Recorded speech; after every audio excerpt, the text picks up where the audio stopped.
Punjab police ने 13 महीने बाद खाली कराए शंभू और खनौरी बॉर्डर। पिछले साल 13 फरवरी से प्रदर्शन कर रहे थे किसान। किसान नेताओं जगजीत सिंह डल्लेवाल और सरवन सिंह पंढेर समेत 700 किसान हिरासत में लिए गए। शंभू और खनौरी बॉर्डर पर 3000 पुलिस बल तैनात। किसानों और पुलिस के बीच झड़प के बाद संगरूर और पटियाला जिले में इंटरनेट सेवाओं पर रोक लगाई गई। पंजाब के कई इलाकों में इंटरनेट सेवाएं प्रभावित। किसान नेताओं को हिरासत में लिए जाने के खिलाफ अमृतसर दिल्ली हाईवे पर बने टोल प्लाजा पर लगाया जाम। किसानों ने कहा सरकार के खिलाफ जताना चाहते हैं रोष। शंभू बॉर्डर के बाद अब खनौरी से हटाए गए प्रदर्शनकारी किसान। वाहनों पर परिचालन शुरू। प्रदर्शनकारी किसानों के खिलाफ कार्रवाई पर बोले पूर्व मुख्यमंत्री चरणजीत सिंह चन्नी। पंजाब के किसानों के खिलाफ मुख्यमंत्री भगवंत मान द्वारा केंद्र सरकार की मदद से बड़ी कार्रवाई की योजना बनाई जा रही। पंजाब के पूर्व मुख्यमंत्री और कांग्रेस सांसद चरणजीत सिंह चन्नी ने कहा किसानों पर साजिश के तहत हमला किया जा रहा। एक साजिश के तहत पूरी किसानी पे हमला पंजाब में किया जा रहा है। चन्नी ने केंद्र और पंजाब सरकार पर निशाना साधा। कहा किसानों पर पीछे से हमला किया गया और उन्हें धोखा दिया गया। जालंधर के पिम्स हॉस्पिटल में भर्ती दलजीत सिंह डल्लेवाल को दूसरी जगह ले गई पुलिस। मीडिया को रोका, पीडब्ल्यूडी के गेस्ट हाउस में रखा। दिल्ली के पूर्व सीएम आतिशी ने बीजेपी सरकार पर हमला बोला। कहा सरकार बने 1 महीना हो गया लेकिन महिलाओं को 2500 देने का वादा अब तक पूरा नहीं हुआ। आतिशी ने प्रधानमंत्री मोदी पर साधा निशाना। कहा मोदी जी की गारंटी झूठी साबित हुई। रजिस्ट्रेशन तक शुरू नहीं हुआ। 4 मंत्रियों की कमेटी का एक झुंझुना मिला। आप नेता आतिशी ने बीजेपी से पूछे 4 सवाल। कहा क्या भाजपा की दिल्ली सरकार 18 साल से ज्यादा की 48 लाख महिलाओं को 2500 रुपए देगी? इतनी शर्तें लगा देंगे कि 1% महिलाओं को भी इसका फायदा नहीं मिलेगा।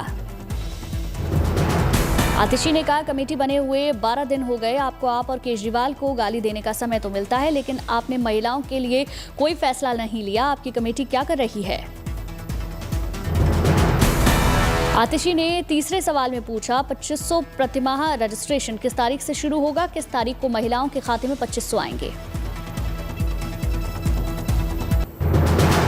दिल्ली के पटपटगंज इलाके के मयूर विहार फेज 2 में डीडीए का डिमोलेशन ड्राइव। विधायक रवि नेगी का दावा सीएम के हस्तक्षेप के बाद डिमोलेशन को अनिश्चितकाल के लिए रोका गया। हाईकोर्ट के आदेश के बाद 3 मंदिरों को डिमोलिश करने सुबह 4 बजे डीडीए की टीम पहुंची। ग्रीन बेल्ट पर बने काली मंदिर, अमरनाथ मंदिर और बद्रीनाथ मंदिर का डिमोलिशन होना था।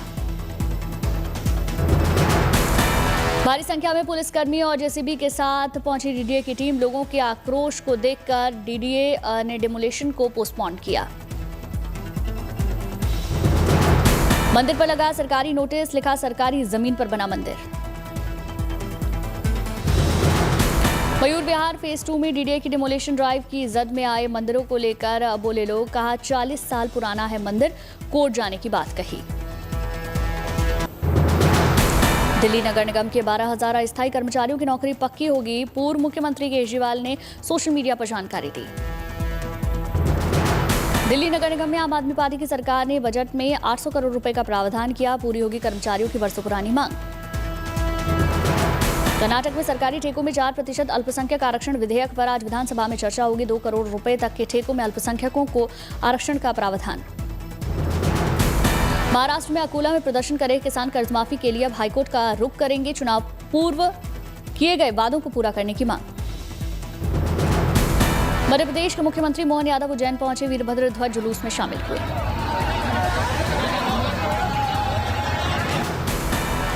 लालू प्रसाद यादव, राबड़ी देवी और तेज प्रताप से ईडी के पूछताछ पर तेजस्वी ने केंद्र पर निशाना साधा। कहा मैं पहले ही कहा था कि दिल्ली का चुनाव खत्म हो गया, बिहार का चुनाव है, सारी एजेंसियां बिहार में आएंगी।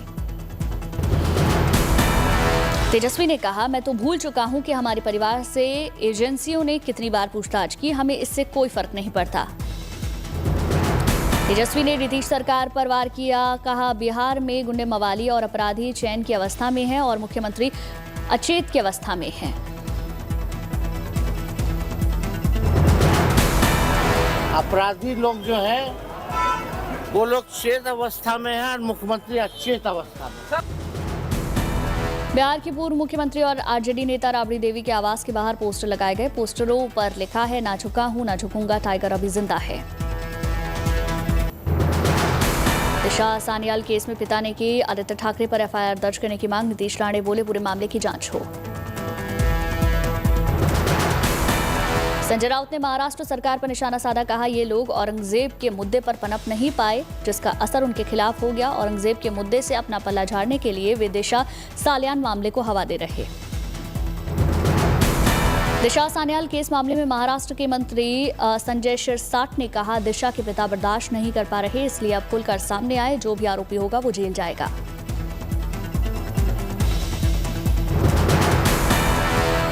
वो संशयास्पद था, आज उसके पिताजी खुल के बाहर आए, वो बर्दाश्त नहीं कर पा रहे। महाराष्ट्र के पूर्व मंत्री अनिल देशमुख ने कहा, इसके पीछे पॉलिटिकल कॉन्स्पिरेसी लगता है, इसकी जानकारी ले रहे हैं। अयोध्या में रामकोट की परिक्रमा को लेकर साधु संतों ने बैठक की। संतों ने कहा, रामनवमी से पहले करेंगे। रामनवमी के लिए हो रही भव्य तैयारियां। जालंधर में ओलंपिक मनदीप सिंह ने डीजे कार्यक्रम का जोरदार आयोजन किया। कार्यक्रम में कई पूर्व और मौजूदा ओलंपिक खिलाड़ी शामिल हुए। गीत संगीत से सजी शाम में एक दूसरे से घुलते मिलते दिखे ओलंपिक खिलाड़ी। सभी डीजे की धुन पर जमकर थिरके। डोडा में डिप्टी कमिश्नर हरविंदर सिंह ने असन मस्जिद का दौरा किया। डिप्टी कमिश्नर ने हज यात्रियों से बातचीत की। डोडा में एसएसपी संदीप मेहता ने पुलिस अधिकारियों से मुलाकात की। बदलते मौसम पर एसएसपी ने चिंता जाहिर की, साथ ही एसएसपी ने लॉ एंड ऑर्डर का जायजा लिया।